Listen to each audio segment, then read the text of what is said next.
Welcome to In the Green Room. I'm Kinga. And I'm Chet. Today's going to be a really fun episode. We have Hazel Ortega in the green room with us. Welcome. Hey, thank you for having me.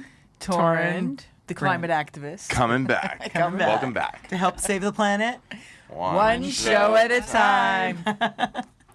So it's such an amazing story. You give so much inspiration and hope to the world that you can get out of a bad situation and change your whole entire environment and your whole entire life. Your book, Chet, what is the book called? From bounce checks to private jets. That's right. So tell us a little bit of how did you get to this amazing life that you're leading? Well, let's get a little background because it's a rags to riches story is what it really is. And everybody loves a good zero to hero story. You know what I mean? Like everybody loves when somebody, worked their ass off and came from nothing. And that definitely sounds like your story. So if you could tell us like your background and where you came from a little bit. Sure. I grew up in downtown Los Angeles, and both my parents are immigrants from Mexico. By the time I was born, my parents were already separated. We grew up on welfare in a neighborhood that had drive-by shootings almost every day. There were drug dealers, gang members, and all the kinds of problems you think an impoverished neighborhood would have. And yeah, my beginnings were not as great as things are right now. By the time I was 12, my best friend was stabbed with an ice pick in a gang fight.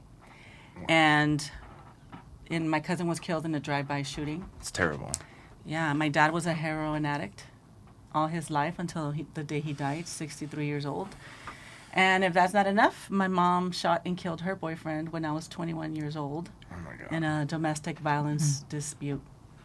So because of all this drama and trauma that we had to deal with every day, in and out, just surviving the streets, we didn't put any emphasis on education. Mm-hmm. And my mom just protected us and wanted to make sure that that we survived. It was survival at that point, yeah. For sure. Like, everybody has like their own definition of success. And for my mom, success was that my daughters don't get pregnant and don't become drug addicts, don't go to jail, and survive.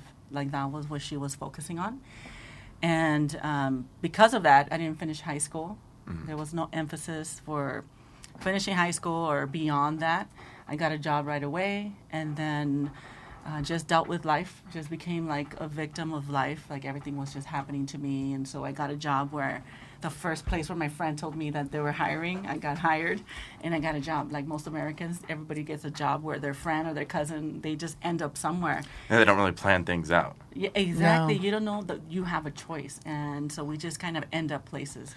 And I feel like that leads a lot of people down a path of unhappiness because they find themselves in jobs that just aren't fulfilling other than from like a financial standpoint.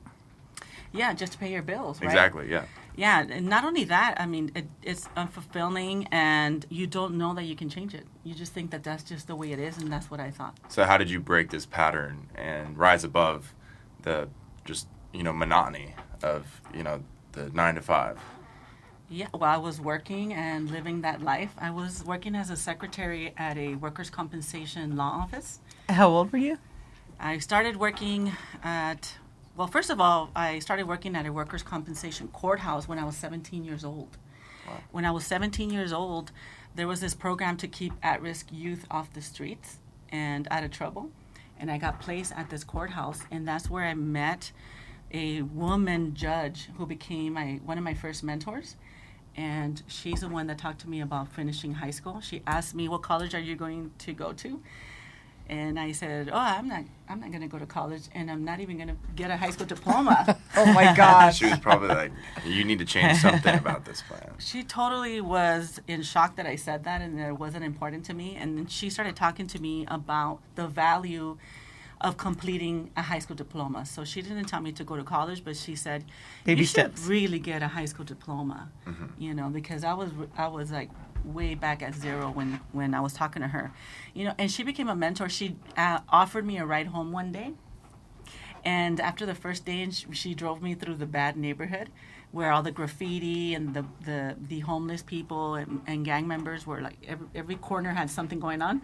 She saw my neighborhood, and every day after that, she gave me a ride home. Wow. Yes. So she really cared about you. She really did, yeah. So what made you get so inspired to get a high school diploma? Because a lot of times kids will be inspired. Someone tells me you should get it, but you don't listen. So what made you listen to her? Is it because of her love of driving you home, or was there That's a moment? a great question. Was there a That's moment a that great made question. you really think about what she said? Well, I believed her. You know, in my environment, when you grow up poor and everybody's like you believe that you're not capable of these things because you're not seeing other people that are successful. And she was a successful woman. And I thought, well, if she's smart, she knows something, she sees something in me, I'll try. I'll do what she says. And she held me kind of accountable, right? She cared. And so she kept asking me questions about what classes I was taking and how my weekend was. And it made me feel good about myself. Somebody What an cared. angel. I mean, really. She was an angel for sure. And you've had many angels in your life that have really helped mold who you are today. Yeah, exactly. And I realized how many angels I've had. I can count them. And when I went back to get my high school diploma, so she encouraged me to get my high school diploma, but I was so negative in school that I went back to school, and I went to night school and weekend school, and I got a bunch of credits, but I didn't get enough to graduate. It took me another 10, 12 years to get my high school diploma. And when I did get my high school diploma, picture this, I'm 30 years old. I go to my high school to pick up my high school diploma. I finally earned it at 30 years old. And I called my counselor, from my high school counselor, who was always in touch with me as well, helping me pick the right schools and the right school and classes so I can get my high school diploma and attend college at the same time. When I went, I got there and I said, "Hi, I'm Hazel. I'm here to pick up my high school diploma." The attendant went back door and came back with 10 people with balloons and a big sign that said, "Congratulations." Wow, that's awesome. Wow. That's amazing. Yes. I had no How idea special. that he had done that. Organized it. Yes, and I Wow. earned my high school diploma. It was not a GED. I actually took every single class that I didn't take when I was supposed to take it in high school. So they supported you for 10 years. The truancy counselor that was assigned to me. Oh my gosh. Yes, he did. And then he wasn't there when I picked it up. They said he had retired. I didn't even know that. And they told me he said that he knew that you'd one day come back and pick up your diploma when I earned it. It's just such an incredible story. And so now tell us, so from that moment, how did you feel? I felt proud of myself, right? So I was 30 years old. I was married. I had 3 kids at home when I went back to school. And I did that because I was injured on the job. And at my job, I had another mentor who was my boss. He was the first Mexican professional that I had ever met, the first Mexican lawyer I had ever seen. And that really caused me to believe that there is more for me and for my community, people that look like me.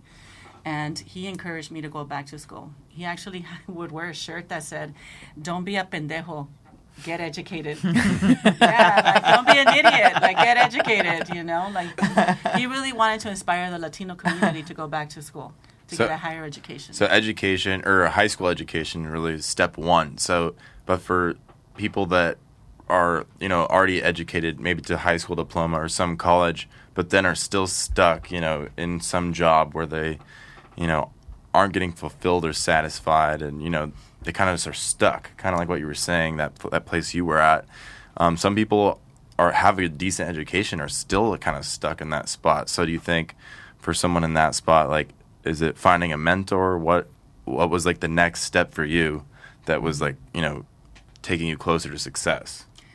Good question. Yeah, because a high school Great diploma, it's obviously a necessary key ingredient, but it's still, there's a lot of people out there that have their high school diploma that are still, not in a satisfying job, both financially and like, spiritually, mentally. So, yeah. So what I would say to that is that your mindset evolves and changes as you see yourself become successful. So what happened to me is I earned my high school diploma, and then I started to realize I could go to school, and then I could like it. And then every day, just take one day at a time. But what's most important is creating that goal. I created a goal of completing my high school education. Then I created a goal of getting a college education. Then I created a goal of becoming a professional, to become a psychologist.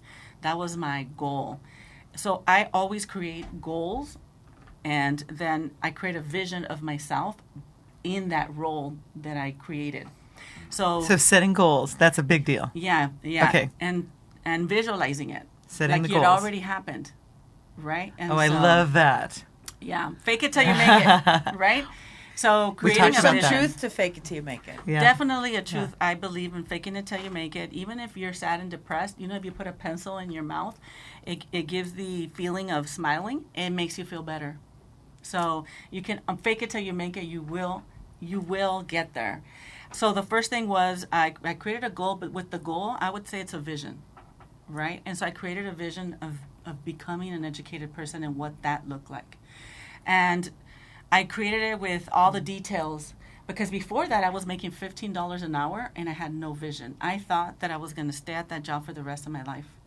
And I thought that was pretty good. There was no complaints on my end. I thought, well, no, everybody around me was in the same situation. Nobody made more money than me. So why would I think that It there's felt anything normal. wrong? Yeah, exactly. So, and people, now that I do have this certain level of success, people always say to me, you were a big fish in a small pond. And I say, no, a fish can't grow big in a small pond. I had to change my environment. So, I love that. Wait, let's Smart, yeah. You define a lake or an ocean, yeah. right? Yes. And Yes. so Yes. being in front of a judge, that was a change of environment, right? And it was a good change. I wasn't a criminal. I was in front of a judge on a good thing, right? When else would somebody like me coming from my neighborhood be exposed to doctors and lawyers and judges? It would not happen unless I was in trouble, injured, something, something's wrong. So that was my first exposure to changing my environment. Then when I went back to school, I was now in an environment of people who had goals and wanted to achieve a better life through education as that vehicle. So that was a different People with environment. dreams. Exactly. That was a different environment. And so then I started my first business after I graduated from school as a psychologist Oh, where did you graduate from? Cal State Dominguez Hills. Oh, very good. Impressive. Yeah. Yeah. And you have a degree in psychology. Yes, I became a psychologist at 36. So high school diploma at 30 and psychologist at 36. But isn't that amazing, though? It took you 10 years to get your high school, but then you escalated. So Yeah. Exactly. there must have been a momentous moment when you get there and you see all that celebration of you making it. It must have really inspired you. Totally inspired me. And today what we do is I'm a vocational return to work counselor for injured workers. That's one of my businesses. And And it's a 10-year anniversary coming up. yes, 10-year anniversary. What I say is that a lot of people imagine like climbing a mountain. The hardest part is the uphill, and then when you get to the top, you see all the view, and then it's all downhill. But people quit on the uphill, and they don't allow themselves to get to the sweet spot. And then from there, everything is like so good and easy, and with velocity. Right? And so people don't give themselves that chance. Keep on going, keep on doing it. You have so many goals and so many dreams, and we can get to that. But let's talk about, you have 26 of these locations, and how are you helping people? Because that's what the show's about. We're here saving the planet One show show at a time. time. And you're saving all these, you're mentoring and inspiring all these people. Tell us what you do there. Yeah, so I started a vocational return to work counseling center, the first one from my garage. I couldn't even afford an office, okay? Yes, and one thing that I did do when I started my business, I created a vision for the business that I wanted to be number one in California. And the you are. biggest. Yes, we She's are number the one. biggest. Woohoo! Yes, and you know what? When I created that vision, it was something of a miracle vision, because there's no reason why I could believe that was going to happen. I was broke. I couldn't afford anything. So what is the name of the company? And so does it mostly like help injured workers with like the physical side of rehab and like Good getting back question. to normal, or is it more like helping them with like their mental health and that kind of side of things? It's vocational return to work counseling. So in California, if somebody's injured on the job and the employer can't accommodate their injury, by law, they can go back to school and it's paid for by the insurance company. People Very don't know cool. that. A lot of people don't know this. People don't know that it's one of the best kept secrets, and But is it only California, or is that all over the country? there are Some states. many states that have it, but less and less. They change their laws and get rid of it. But California has it still. But we still have it in California, and So you're injured on the job, and basically they're going to pay for you to go back to school. Yes, if you want to go back to school, you have the opportunity to go back to school, and then that's when we step in, because this benefit of returning back to school affords for them to have a vocational counselor. And statistically, people that have counselors and mentors do better with achieving their goals than people that don't. So It our makes job, sense. It does make sense. You're cheerleaders. You need a cheerleader saying, "Yay, good job." Yes, yes. That's how I got here. So, and we'll get to that. So, yes. Yeah. Cheerleaders, yes. So we help people find training and get back to work. But a lot of times, people come to us and they're so negative. They're injured. They don't think they can do it. They don't believe in themselves. They're stuck. Yeah. They're stuck and they're angry. And we end up becoming like visionaries for the clients. We actually create possibilities for them that they can't see for themselves. And that's what I believe a mentor can do also for people. Like, you can look at somebody, anybody, any one of us can mentor somebody, or even just acknowledging and giving attention to somebody can make all the difference. Yeah, that different perspective can refresh your vision and like really help you with your direction. Yeah, I mean, I remember running around with gang members and not really caring about if I got in trouble or my life, because you don't matter. You're invisible. And it almost, even growing up, I felt like the consensus amongst us, poor people, is that rich people are the reason we're poor. And we're not important. Right, and so that's what we have. It's it interesting that to way. hear Well, that that's kind of perspective. like that's like a victim mindset. or whatever. Totally. Yeah. That's how like, I was, and that's yeah. how we were. And many people are still there. And not only that, I had a legacy of incarceration, a legacy of poverty, and I thought that was the way it was going to be for me forever, that I was always going to struggle. And it wasn't until I started to work on myself, personal development, getting mentors, and changing my environment, that I was able to change all of that. And even still now, even though I'm at a certain level of success, I still need mentors, and I still seek them out. And even if it's hard to get a mentor, You're my new mentor. I'd love to. We need to collab a lot. Yes. Yes. So I want to mention that she also has a very successful sock company called Savvy. Yeah, Savvy Socks. Savvy Socks. Very cool. And they're kind of fun. How do you explain them? They're trendy print. Oh, And very so Cardi B is wearing our socks. Oh, wow, that's awesome. DJ Khaled, and it's like a lot of fun. That business is a lot of fun. We sponsor concerts. I mean, I'm having the That's life of very my cool. dreams. That's awesome. So this, So Chet's in the music world as well. So Chet. Yeah, that's what my like full-time job is. I produce music and DJ. So this is just kind of what I do on the amazing. side. So it's But, Deep Chetty. How do people find you, Deep Chetty? Well, let's keep talking about But her Deep business. Chetty, I'm yeah, giving you a Savvy flag. Socks. Okay. Savvy But Socks. what I really like, though, is, and I think this is something people don't really think about, is velocity. I never thought of that until you said it now. It's like, really, if you build yourself a momentum, the velocity going down, you always think of it as a negative, but the first time now I've heard it as a positive. Like, when you reach that sweet spot, you're suddenly escalating your success because you have that momentum. Exactly. I don't know if you can reflect more on that, because I think that's a really exciting concept that I've never thought of before. Yeah. So one other thing that I do a lot is celebrate, and so I'm always feeling successful because I'm always celebrating even the smallest things. Like, even just being here with you is something that I'm celebrating. We're celebrating. Yay! Yeah. Yeah, and meeting a young, decent gentleman like Chet, and being here with my friends, like, this is something that I celebrate. You're going to have him DJ at your next party. Okay. I'm down. That sounds fun. And he'll wear the socks. He'll wear the socks. Well, one thing I wanted to ask you about is, like, how did you make the jump into the sock brand and getting into that? Like, That is a good question. Yeah, what was the timeline? Yeah. Because you started the vocational job helping the injured workers first. So then how'd you make the transition into your other businesses? Once I created the vision for what I wanted in my life, and I'll tell you this story because this is a really big success tool that I talk a lot about. Something of a mentor asked me, where do you see yourself in 5 years? And when she asked me that, I could not come up with an answer because Really? I couldn't believe that. I'm surprised at that. Right? But that's where I was then. I've Yeah. evolved into this now. What It's you see now is an evolution. It's before you knew you needed to have that, perfect plan if you want to execute that vision.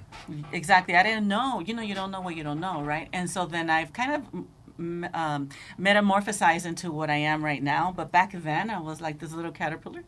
So I couldn't come up with anything. I definitely have blossomed. So she asked me, where do you see yourself? I couldn't think of anything. I was living Groundhog Day, which is like every day looked like the day before, and there was no reason. Right? It's not just a movie. It's actually because people live this way. They do. Right? My life is not Groundhog Day. Every day is very exciting. Yes. We want Anyway. everybody to wake up in the morning and love their lives. Yes. Right? Not wake up in the morning and be like, oh, I have to go to work today, and then wait for Friday. They can't wait for Friday. Well, one thing you were touching on earlier is how you said you like to celebrate a lot, or like what I like to call it is treating myself. Like you gotta, whenever you have a small win, you gotta reward yourself. You know what I mean? I feel like some people lose track of that and they, don't have fun every day. My new motto is no days off. I don't take any days off from working out, getting better at music production, having fun. No days off. Because I love after that. COVID, Chet, you better brand that. maybe I will. But like right as soon as yeah, the show's over. Because when think when COVID was happening and everything was shut down, and we were forced into stagnation, it really opened my eyes to now that things are open back up, don't take it for granted. Get out there and improve yourself and Wait, have can I fun have while that? you're doing it. I want that name. No days off. I want that. That's me. Yeah, well, if you love your life, why would you want to have any day off, right? Yeah, exactly. Well, exactly. If you're always improving, which is thinking for the future, and then rewarding yourself and having fun to treat yourself for planning ahead, then every day is a win-win basically. And no days off of working out. That's important. Oh yeah, well, it makes you feel better. The body's healthy, the mind's healthier. So. And no days off of exercise and eating healthy and feeding your mind. Exactly. There you Improving, go. yeah. There we go. And But then it could also be no days off of treating yourself well, right? So there could be one day where it's not about exercise, but it's actually about Massages? enjoying. Well, Massages. but that's a thing that I've realized taking no days off is that you feel so much better taking Yeah. no days off of exercise. I agree. I agree. I feel so amazing when I walk into the gym every day. Amazing. I'm excited. I could go back to the gym after this show, actually. But I'm going to work out again. literally. But I just really think that Hazel's mindset of rewarding yourself and celebrating things is crucial because that's what life is all about. You know what I mean? Yeah, you know what? I even have a dance. It's the Running Man. I used to in the '90s. There was a dance called the Running Man. I don't know about it. Oh, I'll show you after. Okay, she'll show me. We've been So I have dancing a all dance. morning. Okay, so or about how you got the 500 sales. Oh, you should tell them about that. It's a fabulous story. yeah. So this success tool that I was mentioning is that I create the life that I want, and then now with that exercise, when the lady asked me, "Where do you see yourself?" I said, "Well." After sitting there, I'm like, you know what? I believe in God and I believe in miracles. What is possible for me? I prompted myself that way, and when I did that, I was able to pass through my brain's barrier and create a future of having a company that was making $3 million or more, living the life of my dreams, having the love of my life, Having a place in Vegas. multiple homes, and flying in private jets, and I was fist fighting with my sisters at the time when I created this vision, and I said I wanted a life with my sisters that looked like we were in heaven. That would have taken a miracle, right? So I created all this miracle vision, and it all happened. Even today, I have a vision for 95 years old. I think that's really important to mention this because you are being the bigger person, because I know you said that you didn't want to fight anymore with any of your siblings. You just wanted to just let it, give it up to God and just be loving and just accept who they are and just get along. And I love that. Yeah. And now you're envisioning having a big compound of homes for all your siblings. I love family, that. yeah. Have you I love experienced that. any jealousy because of your success? Because you came from such a, poor Humble. neighborhood and stuff. So you would think that there would be some jealousy. Somebody would probably be jealous of your success, or no? That's Is a good everybody just question. happy for you? No, I don't experience jealousy from That's great. my family. Because you hear horror stories about that, like what happened to, oh my God. Britney Spears? Yeah, Britney Spears is an example. Family. There's another actor. trouble. I think it might have been Nicolas Cage or something, where his brother was like his Okay. agent and took all the money. So you got really lucky. Let's go that back to you're- positive. We're talking about realistic things that happen. She's really lucky that her family was supportive. Yeah, people want to know. People Yeah. ask me that question. Yeah, it's a real. Yeah, It's a great question. yeah. You can't just ignore topics that are a little bit touchy. You Commercial gotta, break here for Kinga. Well, my family weren't jealous, but one thing that did happen was that they were embarrassed by the story. And What do you mean by that? the stories that I share are very Detailed? very detailed. We grew up with cockroaches. We had head lice. A lot of pain there, and they were embarrassed by that. Even to this day, just recently, one of my sisters told me that she felt embarrassed, and I apologized and I said, "I'm sorry. If that embarrassed you, I share our story to help people." And And you wanted are to keep helping it as others because your real. story is so inspirational. But it's such a beautiful thing that now you're trying to keep just a beautiful relationship with your family members. Yes. So what happens when you create a vision is that your brain starts to see it and see the details. And then in your real life, if you're acting opposite of the vision that you created, it checks you. So, like, for instance, if I want to be in a relationship with my sisters that look like we're in heaven, then we can't fist fight anymore. I can't lift my arm to hurt my sister because it doesn't make sense. It's incongruent to my vision. If I said I want to have millions of dollars, I can't keep my account on negative, my bank account, right? So that's what gives me my being of who I'm being every day, how I'm spending my money, how I'm living my life, how I'm spending my time. I have a daughter. One of the things that I also created was that I had a life that looked like I was always on vacation. Okay, and when I created this vision, I was working every single day and 10 hours a day and building my business. And then when I created that vision, then I couldn't work till 10 o'clock anymore because I didn't feel like I was on vacation. And then I started I'm like, I need to learn how to run my business smoother, easier, and higher people. more efficient. Yeah. Yeah. Work hard, play hard. Work hard, play hard. Yeah. Yeah. No days off. Yeah, that's my new thing because it's so easy to talk yourself into, I did really well yesterday. And I could just take today off. It's really easy to start getting into that mindset. But then the day you take off is the day you're not getting better. So. Yeah, and you know what? Honestly, even with like learning, I'm really glad that somebody like yourself, young, is here, and you're listening to this conversation. You're adding to yourself. Most people your age probably want to surf, or skateboard or do something personal for themselves. Can you be his Well, new mentor?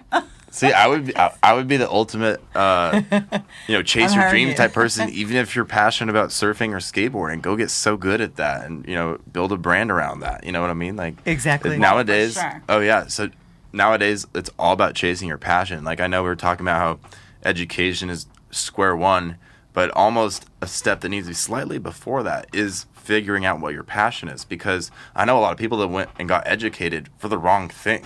And then True. they had to go get re-educated And because change they their careers. got a That's degree true. in this kind of engineering. And they're like, oh, wait, I don't want to do aerospace engineering. I have a friend that this actually happened to.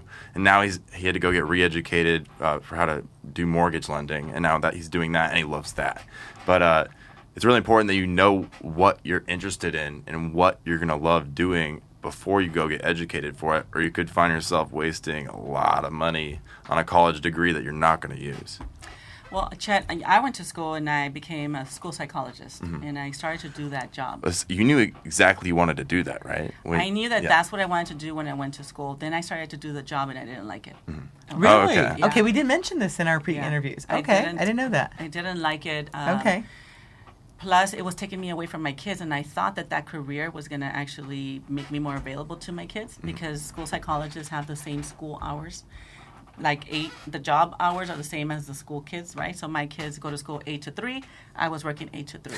And then you would have holidays, and then you would have vacations, same vacations off as the kids. Well, when I went back, that did occur, except that at night I had to write these 25-page papers. And that was taking me away from the kids because the kids would come and say, want to talk to me. And then I'd say, no, not right now. Mommy's busy. And then they'd look really sad and walk away, right? Because you had homework, the students had homework, and you had homework too. Well, I wasn't a teacher, but I had these reports that I had to assess, right? And at school, when I was a school psychologist, I was a school psychologist at an affluent neighborhood where the parents were business owners, doctors, lawyers, and the kids were fainting drinking, having sex, having ditching school. And when they send them to the psychologist, and we find out what the problem is, almost always it was that they felt that their parents weren't paying attention to them. And so I thought, because they're so busy, the parents. Of course, the parents love them, but the action is what they're looking at, right? And the parents are absent, or they're there and they're not there. And so when I saw that, I said, oh no, my kids are going to be sitting across somebody else's couch when they're about this age. And I changed everything. I created a vision of staying home with my kids, and that's why I created the business. That was my necessity of why I started a business. I wasn't planning on starting a business. I thought I was going to be a psychologist, making $70,000 a year, and thinking that was really, really great. And it is good. However, I created a vision. You evolved. I evolved. And so now this is where I'm at. But what I did want to say is that even though I'm not a school psychologist, I'll never say that education was a waste. And it did cost me over $100,000. But I paid that loan with one of my paychecks. So no problem. Wow. Incredible. I love it. Yeah, and I'll say that if you do go to school and you figure out that that's not what you wanted to do, it's not a waste, because it actually, you have the experience of being successful. You completed a class. Every time you complete a class, every time you complete a semester, you're like adding to yourself. Your self-esteem. Oh yeah, 100% agree. I wasn't trying to, dissuade anybody from getting educated. I was just saying, find what your passion is and have a plan with what you want to do with the education as early as possible. Because I've know quite a few people that ended up in totally different fields than what their major was. And of course, it still is useful. Pursue your dreams. Pursue your dreams and no days off. 100%. So now this book is being turned into a movie. That is super exciting. Who would you want to play you? Who do you see? Who do you envision? Okay, so what we talked about, Kinga and I, was that I've already had movie offers for my book. Very cool. Because it's a page turner. It's really good. Yes. It teaches people how first of all, how their mind was trained to think small and stay small, and what keeps you there, and then how you can break out of that by finding mentors, by becoming a mentor, and then changing your relationships, like how you become a conduit to miracles. You have to stop efforting and start working on yourself and creating miracles and visions and things like that. So people love this book, and they've made movies offers. So we're contemplating these deals right now. And I have some people that are interested in looking at it too. So you believe in God? Definitely. I do too. A higher power, yes. Absolutely. And I think I think it's so important. It's something I keep hearing from you, which is how I am, is you focus on the positive, and you focus on love, and your vision is all about healing and love, and bringing out the good in everybody. And I think that brings it back to you. Don't you think that? Oh, for sure.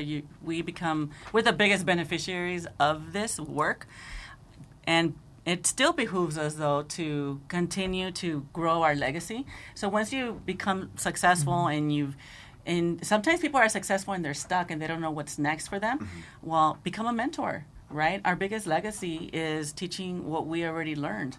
And so that is what I'm doing now. My business runs itself, and I'm very grateful for that. And now what I did was I wrote a book, and then I've had workshops, and now what I want to do is create a movement where leaders and successful people become mentors. And I can help you with that too. Right? And so so somebody became a mentor to me, and then look what I'm doing now, right? I'm sharing my story and helping other people. And so now we can all do that, right? And then look, I'm changing the world through my little book, through these interviews, being here. So we can all do our part. And your business, like it's helping people, get re-educated and find a new job. That's huge. You've probably changed a lot of lives. 40,000. Wow. They have the 10-year anniversary, like we mentioned. 40,000. That's amazing. 40,000 people she's helped. It's just incredible. But no, I like the money that goes behind that. How much money did they get? That's a good question. Yes. So anybody who's injured on the job who goes back to school gets a $5,000 check. So if I've helped 40,000 people in the last 10 years, we've gotten over $84 million in the hands of injured workers. Yeah. So somebody like myself who thought that I couldn't make a difference, one person can make a difference. And that's why I share my story. And I think that if we inspire enough people, we can definitely make it a different planet. I love it. So what's on the bucket list? What excites you? Like where are your goals now? My goals now are to travel the world. Okay, I love that. And teaching people to give back. And I'm going to be on that jet too. Traveling the world with my friends on private jets, and we are traveling to exotic places, and we are contributing to them. So we're not just taking; we're actually giving back, Yes, and that is I what like that. my dream come true. That there's a movement around that as well. Well, what I love is every trip we go on, we can find the studio and do a podcast from there, and find somebody on that exotic beach that we can interview. Oh yeah, for sure. There's amazing people all over the world. Absolutely. Yeah, that's what sounds like a good plan to me. I know we talked about going to Bali. Yes, going to Bali. Yes, teaching people how to live the life of their dreams. Exactly. Right? And what I say is like happy people make the world a better place. Right? And what I really want is to end violence against women, end mass incarceration, and end poverty. Right? And so it behooves us to pay attention to people out there. Pay attention even if it's just a waiter or a young person or your bagger at the market. Like you can actually change somebody's life. I agree. When you smile and just give them that eye contact and just become a friend, it makes you feel better and it makes them feel better for sure. And finding a purpose and a passion and getting educated has never been more important than right now, because there's so many jobs that are going to be taken away by automation and robotics in the next 10 to 20 years. So there's so many people right now that are literally putting 80% of their free time, or not free time, into their job, working that 8 to 5, that's not going to even exist in 5 to 20 years. Right. So then what's that person going to do? Their whole purpose is going to be gone. There's literally millions of jobs that just simply will not exist in the near future. Their vision is just to pay their bills. And so for me, when I hear that these jobs are going to be obsolete and all these people will be out of a job, they need to grow their vision. What I'm thinking about is how exciting. These people are now going to have the opportunity to choose what they're going to go into. Look for passion, which that's really important. Look for passion. I love that one. Look for passion. So many times people don't even know who they are. Yeah. Right. So you can take assessment tests, psychological tests. You can even look up your astrology sign and find out what jobs are you really, really good at. And you can be happy at that. And then look for those as careers and businesses. So I'm excited. The change at the beginning is hard. Anything is hard. But in the end, it's like a lot of times, a lot of us will say, wow, that's the best thing that ever happened to me. So I have a question. So when you get one of these, you inspire these people with your counseling, do they get like a questionnaire that is specifically trying to find out what they should do in their life? Or how do you find them jobs? We do a consultation with them, Okay. and we take into account their previous experience. And then through the conversation, they tell us what they really liked about their past job. Maybe they didn't like the whole job, but what parts of it did you like? And then we figure out something for them in the future. I love it. But what I really like about the book was about your sisters. And it's really, I think it's a miracle that you actually get along with your sisters. And I think the whole thing about being in heaven with your sisters, I would love for you to share a little bit about that, because I think that embodies really about the man in the mirror. And you're really showing how that couldn't have happened unless you made the decision of living the vision. So I don't know if you could tell a little bit about that, because I just think that's an extraordinary story. Yes, Torrin. Growing up, my sisters and I, we fought for everything. I mean, first of all, our games that we played, we pretended to be gang members and pretended to be from the opposite gang. And we would fight. Oh my gosh. Yes. I know, it's incredible. That was our pastime, okay? And we wouldn't stop until somebody bled or said mercy or something like that, or my mom came in and kicked all our butts. So wait, were you guys using knives? No, we did not use knives. Okay. No. Thank God, no. We'd be dead. I mean, we did throw scissors around sometimes, We threw pots and pans at each other, but no knives. So growing up, we were fighting over, we didn't have much, so we fought over clothes. My mom, my sisters, and I were all the same size of clothes. So we literally would grab the blouse and be like, it's my turn to use it, and then my turn to use it. And food, we fought over food as well.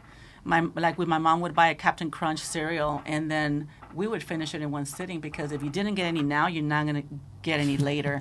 And when we all finished it, and then my mom would come in and she didn't have any, and then she would hit all of us for not saving any for her. So we fought all the time, physical fighting. And growing up, we grew up fist fighting. I was 36 years old, a psychologist, fist fighting with my sister, who was a police officer. My God. What is wrong with us? I know. And how did you change it? Because this is what I think is the miracle. Yeah, so Can I play the police officer in the movie? wow, you have the curly hair. My sister has curly hair. Well, creating that vision of what I wanted my relationship with my sisters to look like was just so completely opposite of what was really happening. But again, like my brain saw it. And then in reality, when my sisters wanted to fight, I would become like the bigger person. I know what Hazel would do, but I asked myself, what would Jesus do?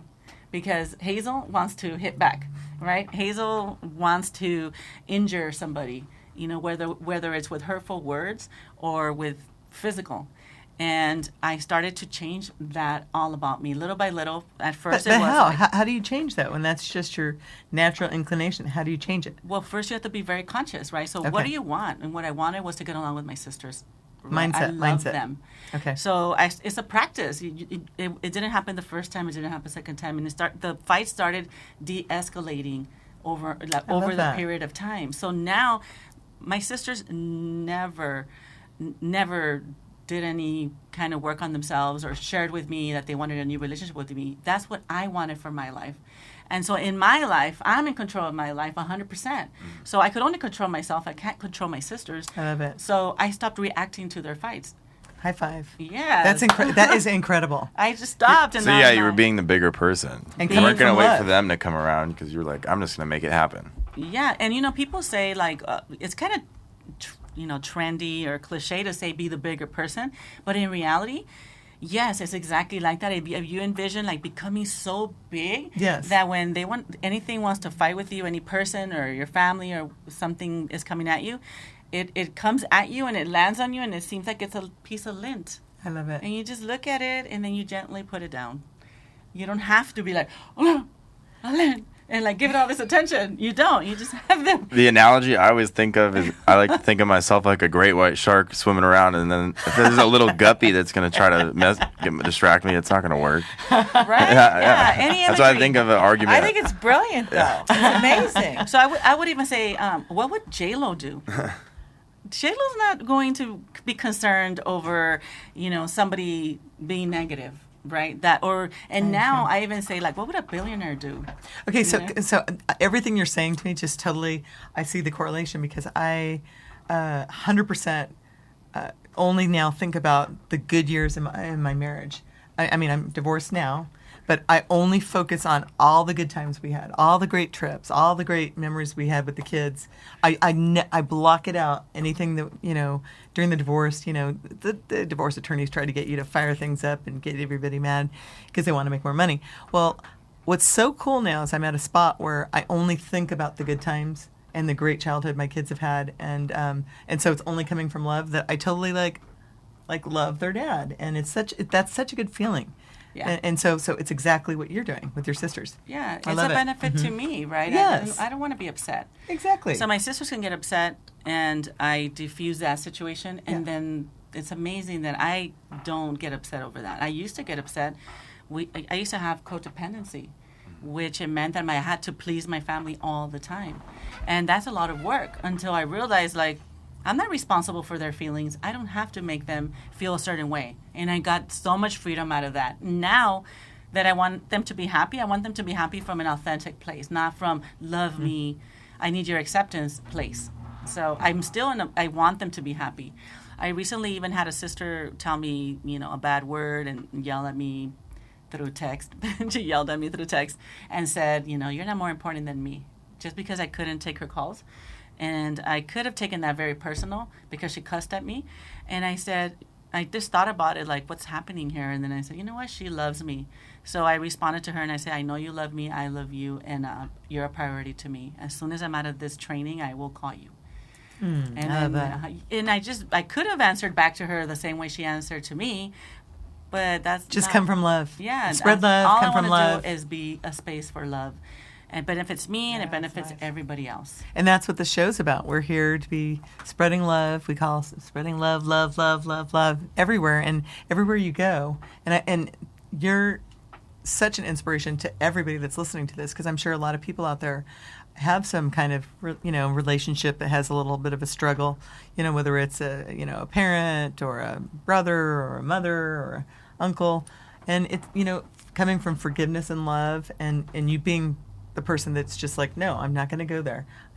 Right? It just feels good. And it It feels good. So one of the biggest tips I would say is keep looking forward and don't look back. The past has pain, and if anytime you're facing that way, it's not good. Face forward, and the best is yet to come. I love it. Saving the planet One show at a time. Please tell everybody how we get your how do people find you? How do people find your socks and your businesses? Oh, thank you, Kinga. Yes. Yes, let's give a shout out to all that. Come on, follow us on Instagram, Hazel Ortega Official. And Savvy Socks is spelled SAVVYSOX.com. And have fun with us. Yeah, I've actually seen the Savvy Socks on Instagram before. So that's like so crazy that that's your brand. So yeah, it's very cool. We'll get you several pairs right after this show. Yes, Lucky me. Okay, so we also want to mention to everybody to follow us on our new YouTube channel, In the Green Room. You can go check out our Facebook, inthegreenroom.green, our Instagram, inthegreenroom.green, and thank you. Check us out on the Star Worldwide Networks. We air every Tuesday live at 6. I want to plug Chet's music, Deep Chetty, and Torin. My Climate Council for New Economy, Saving the Planets. Here we go. Yes. Okay. So one last piece of advice that I want to hear from Hazel, and then we'll close out our show. Sounds good. Well, I've said so much. I can't say enough for all of us to acknowledge our mentors and be that mentor to somebody else. I love that. And come from love. Yes, come from love. Yeah. And what was your motto? No days off. No days off. Have fun every day. I'm stealing that. Exercise every day. And make yourself smarter. Make yourself better every day. Amen to that. I love Life is it. too short to not be improving every day. Yeah. So. Thank you. See you later. Yes. Have it. Spread love. Bye-bye.